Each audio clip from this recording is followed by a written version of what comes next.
Hello everyone, welcome into my craft space. Today I have just a quick tip for you if you are using some digitals and you have some little bloopers or mishaps happen with your printer. Let's face it, it just happens.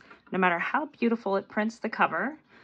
This is Line Dot Arrows Quilted Blooms and Memories set. This is a 12-page digital and it's gorgeous.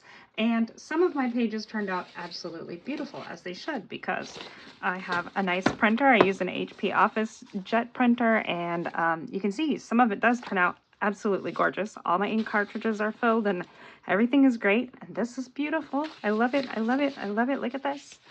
Absolutely stunning. This is just on regular copy paper, no fancy paper. But I mean, they should print out just lovely, and most of them do. But then sometimes I get these crazy, like neon yellow prints, and having a fix for that is absolutely wonderful because it's inevitable. And I have like 3 or 4 pages that did it. Not cute.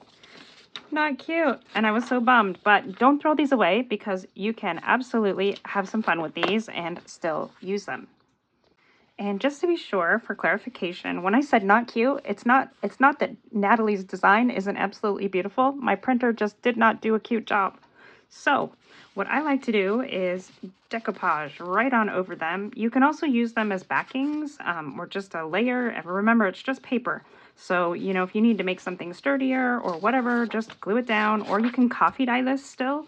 But this is inkjet printer ink, so a lot of times it might smudge or blur if you get it wet. But hey, see what you can do, see what you can get.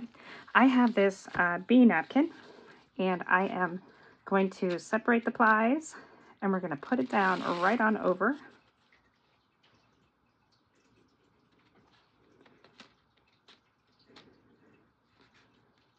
And this is a 3-ply napkin, so I've got to get that last ply off of there. I know, a lot of people use the tape trick and all the things. I usually just have luck peeling it apart. There we go.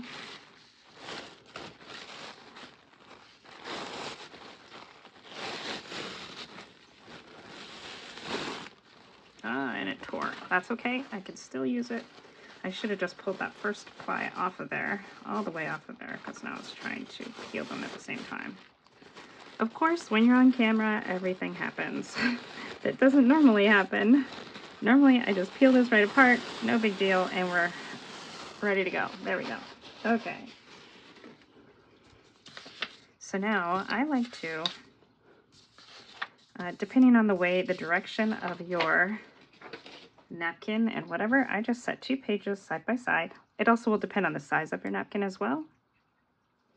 And then I'm going to use my Mod Podge, and I'm just going to put this right on over most of the design. So it's going to look like that. We'll be able to see some of that beautiful ledger and writing right underneath there. So I have, this one is the glossy Mod Podge, not my favorite. I normally like the satin, but this is what I have, and I'm just going to use it up. I say use it up, and you can tell it's still got quite a bit in there. Okay, and then I like a silicone brush while I am putting on this Mod Podge because I have ruined so many brushes using Mod Podge and forgetting to rinse them out. So don't be like me and ruin several brushes. Use a silicone tool. It'll save your brushes for sure.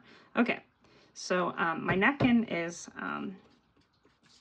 gonna go over this whole part of the paper. We can just get in there and pour some. Now, if you don't have Mod Podge, you can just use school glue and water. You can use collage medium or gel medium, any of those things, and it will get in there and do the same thing. Any method that you use for decoupage, do that. Any medium that you use for decoupaging, do that. I am a Mod Podge girl. I live in Western Washington, and it never seems to cause me an issue.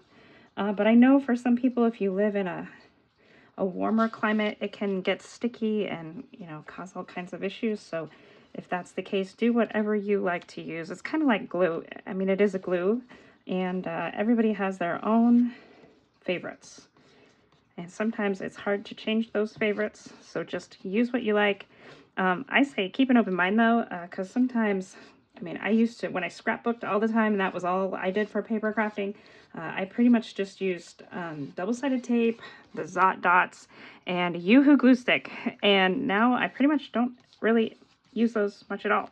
So things can change, and a lot of times the adhesives will depend on what you're gluing to what and how you like to glue. So I like a few minutes to kind of try to manipulate things around. You can't really do that when you're putting on a napkin though, because it usually just is so thin it just sticks right then and there. So, okay. Now if you're not comfortable doing two papers at once, because like this, sometimes they lift and they cause problems, just do one page. And just do your best to try to get all the little bubbles and bumps out of it. And remember, it doesn't have to be perfect, especially when you're junk journaling. We kind of like the wrinkles, and you know, so that's okay. If you don't like the wrinkles though, you can iron this and do all the things. Now I'm going to put a layer on top, and that's going to help us hold it down here. Ooh, that's a lot. I might scoop a little bit of that back in there. Okay. And I think I might cut this apart. Now you can use a water brush for cutting these napkins. This part here is not got any adhesive on it, so I'm just going to cut it with my scissors. But it does make it pretty easy to cut if you just use a water brush. And then this little bit of extra over here, I could put on the end up here, so I could cut this here and put it over here. Just to try to use up everything that's available.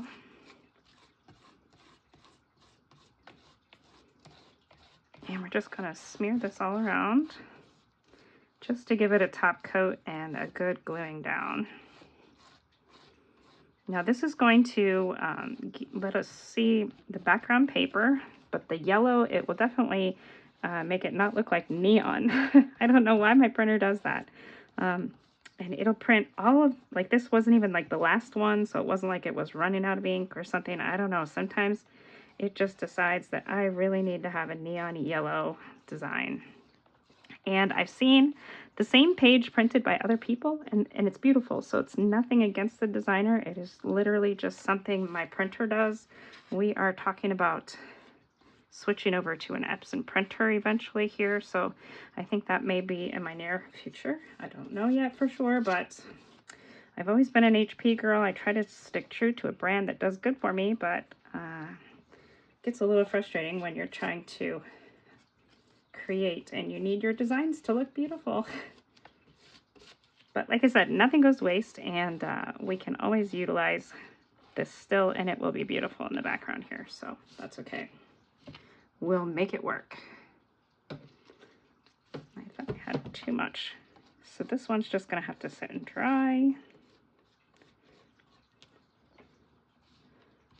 And I am getting some adhesive all around here, but my mat will clean up. It's just a glass mat, so that will wipe up no problem. And you can always just take a wet wipe or a napkin, or even your extra plies that you peeled apart, and wipe up as you go.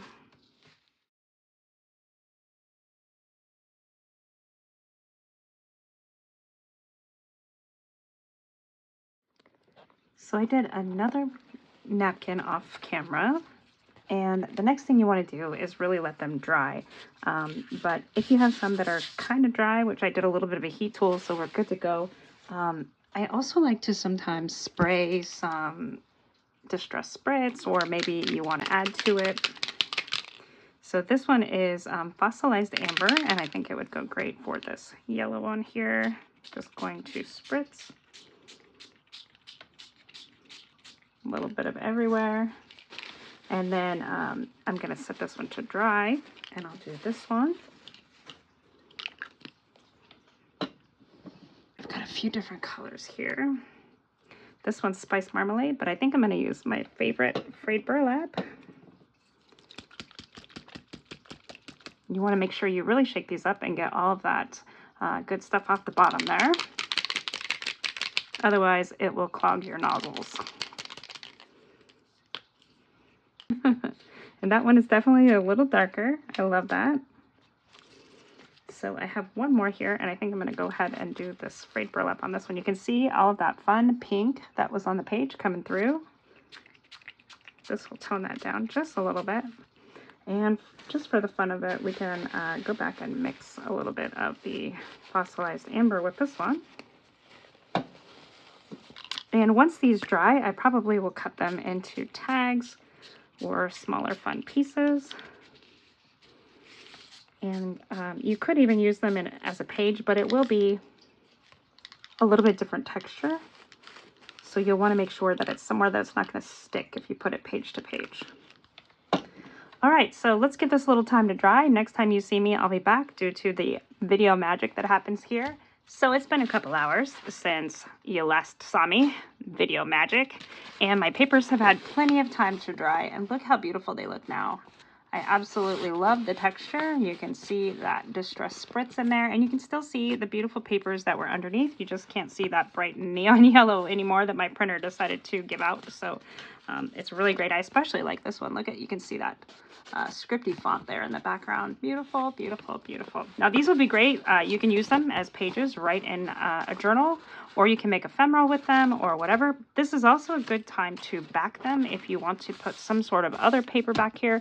You could glue one of the other beautiful papers from the collection right to the back of this. You could leave it white if you want to have some journaling space. You could coffee dye. You could print a coffee dye right on top of it. So this would be beautiful. Just glue it right down. Look how beautiful this is.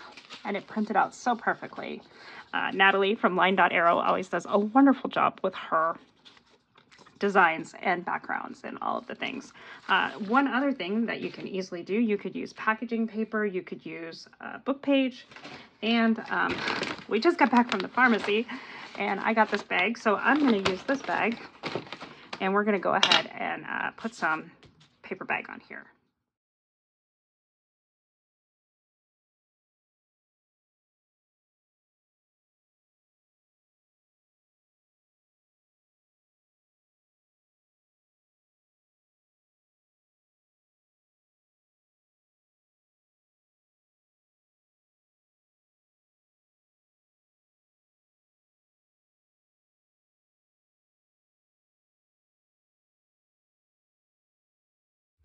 Okay, so you can see I've backed these beautiful papers, and now you can easily slip them into a journal as a journaling page. You can cut these up and use them as ephemera. You just have a beautiful background with some wonderful texture here, and I really like that I was able to repurpose this paper bag. I will definitely put some ink on there and have some fun with that. And hopefully you'll be seeing some upcoming ephemera made with these beautiful papers. So don't throw your misprints away. You can definitely still save them, even if the color is off or your printer does whatever weirdo thing it wants to do. You can definitely still use the paper as a background, and I just love that that printable is peeking through the napkin and the ink there. So have fun with it. Don't throw it away, and try to make the best out of, you know, when they give you lemons, make some lemonade. So thanks again to Natalie from Line.Arrow for these beautiful prints. And please excuse my printer for whatever it did, but I think it turned out beautiful in the end, and I'm excited to use these beautiful papers. Thanks for watching. I would love it if you'd hit the like and thumbs up and subscribe if you haven't already.